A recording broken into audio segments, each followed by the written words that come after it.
أعوذ بالله من الشيطان الرجيم. بسم الله الرحمن الرحيم. وإذ استسقى موسى لقومه فقلنا اضرب بعصاك الحجر فانفجرت منه 12 عينا قد علم كل أناس مشربهم كلوا واشربوا من رزق الله ولا تعثوا في الأرض مفسدين. وإذ قلتم يا موسى لن نصبر على طعام واحد فادع لنا ربك يخرج لنا مما تنبت الأرض من بقلها وقثائها وفومها وعدسها وبصلها قال أتستبدلون الذي هو أدنى بالذي هو خير اهبطوا مصرا فإن لكم ما سألتم وضربت عليهم الذلة والمسكنة وباءوا بغضب من الله ذلك بأنهم كانوا يكفرون بآيات الله ويقتلون النبيين بغير الحق ذلك بما عصوا وكانوا يعتدون.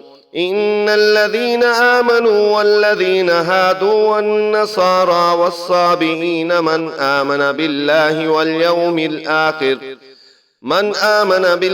واليوم الآخر وعمل صالحا فلهم أجرهم عند ربهم ولا خوف عليهم ولا هم يحزنون. وإذ أخذنا ميثاقكم ورفعنا فوقكم الطور خذوا ما آتيناكم بقوة واذكروا ما فيه لعلكم تتقون ثم توليتم من بعد ذلك فلولا فضل الله عليكم ورحمته لكنتم من الخاسرين. ولقد علمتم الذين اعتدوا منكم في السبت فقلنا لهم كونوا قردة خاسئين فجعلناها نكالا لما بين يديها وما خلفها وموعظة للمتقين. وإذ قال موسى لقومه إن الله يأمركم أن تذبحوا بقرة قالوا أتتخذنا هزوا قال أعوذ بالله أن أكون من الجاهلين.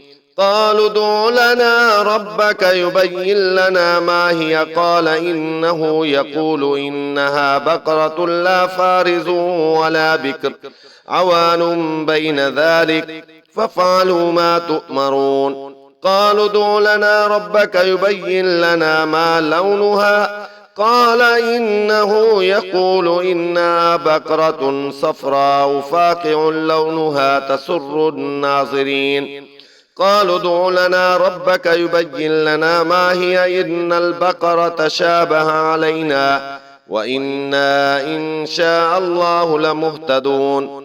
قال إنه يقول إنها بقرة لا ذلول تثير الأرض ولا تسقي الحرث مسلمة لا شية فيها. قالوا الآن جئت بالحق فذبحوها وما كادوا يفعلون.